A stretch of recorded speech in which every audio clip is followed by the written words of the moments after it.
Thanks. Dr. Jaishankar, I'd like to give you a chance to comment on lots of interesting things that have just been said, but also maybe chuck in an extra element, which is Donald Trump. Any discussion of world affairs comes back to him. How much, have you been surprised by the direction of his second term? A lot of people, when he was re-elected, said, okay, we kind of know what he's like. We've seen him in office before, but is this a different Trump that we're dealing with the second time around? I'll take the easier one first. Yeah. The thoughts which are going on. Let me pick up on two things which Lana said. I think the truth is, to a great deal, everybody has that sense of it's not my war. We don't admit it at times, but it's very natural, because at the end of the day, the more stakes you have, the closer it is to you, the more vested you are. It's your war. And for somebody else, the further away they are, it's not their war. I think there needs to be a degree of understanding of that.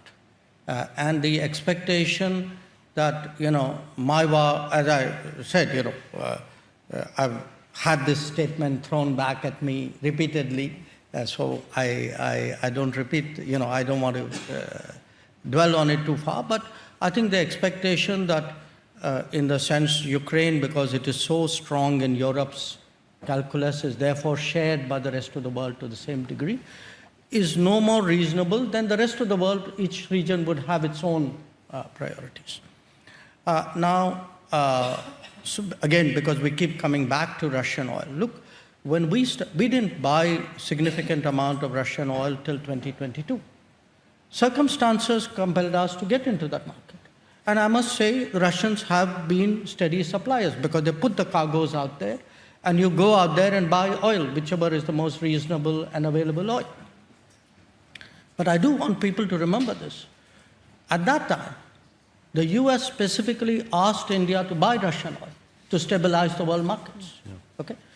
Right now, if you see, after having first put tariffs on us last year for buying Russian oil, the US then again lifted its sanctions on Russian oil. They need the oil price down again. Yeah. So let's not pretend that there is some great principle involved here. I mean, if it is on, off, and do it when it suits us and don't do it when it doesn't suit us. I mean, come on, we are all the adults in the room. We know what the game is. So I don't think making this about sanctimony is really warranted. Okay. Well, if you don't like sanctimony, then Donald Trump's your guy. He's very frank about. But wait, hang on. I have one other point. Yeah, please. And that's the resilience point. Because you asked me saying, what are you doing other than, what can you do other than being a frustrated observer? No, I think, look, there are immediate responses, there are short-term, medium-term responses. What, for example, we heard from Lana is, UAE, for example, is de-risking by trying to build alternative evacuation routes for its energy. So what we're going to see to some degree is the Gulf itself de-risk the Gulf. Okay? To some extent, the rest of the world will work with the region also to build redundancy, and the IMEC, the India, Middle East, Europe Economic Corridor, is envisaged as one such initiative. But the third one, which is really interesting, I cite my own country as an example. Today, our largest oil supplier, little less than 40% is Russia. Our largest gas supplier is the United States. And that was not the case till the 28th of February of this year. The main supplier was Qatar. Sure.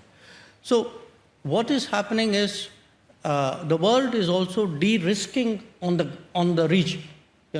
People are looking for alternative energy sources and saying, okay, I'm prepared to buy at longer distance, maybe at a higher cost, but there is a greater security about it, predictability about it. So What I see in a way is that the global energy scenario will fundamentally change after this. Now, I'm not unidimensional. I'm not saying, for example, in India's case, our relationship with the Gulf is only about oil. As I said, we have many other factors, including people, talent, skills, business, security. But definitely, the way the energy flows were on the 27th of February before this war started, it's going to be significantly different, possibly irreversibly different, once this phase is over. So in an interesting way, just like the Ukraine conflict changed the energy flows for this region, what the Iran conflict is going to do is probably change the energy flows for Asia, certainly, possibly for much of the world. Your question Yes. on Trump, I was coming to that. Look, it is natural that people would extrapolate from one term to another. But it is also a fact that the second term, the politics of the second term was significantly different.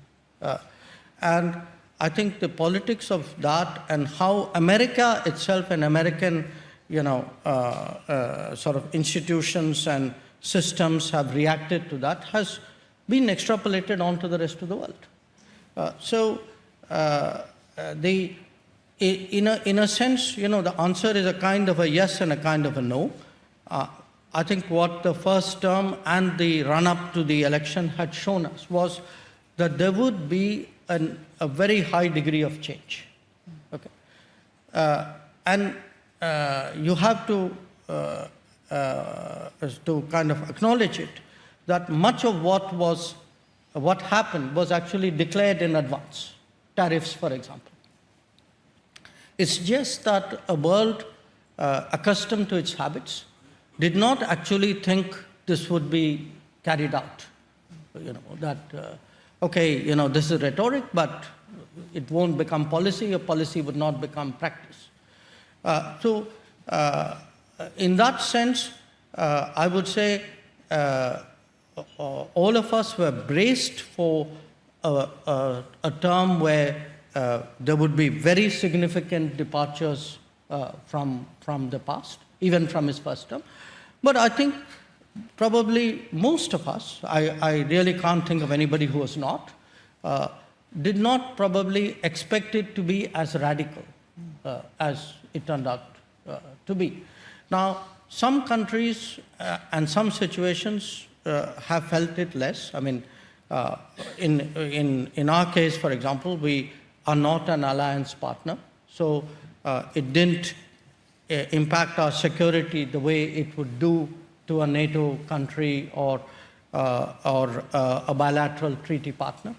There would be, countries who in other areas were all affected, like in tariffs. There would be some countries who were more affected on, say, immigration. So pick the issue and you would get, the world was unevenly impacted. But absolutely, I think all said and done, the world really did not see the intensity of that departure from previous policies in the second term.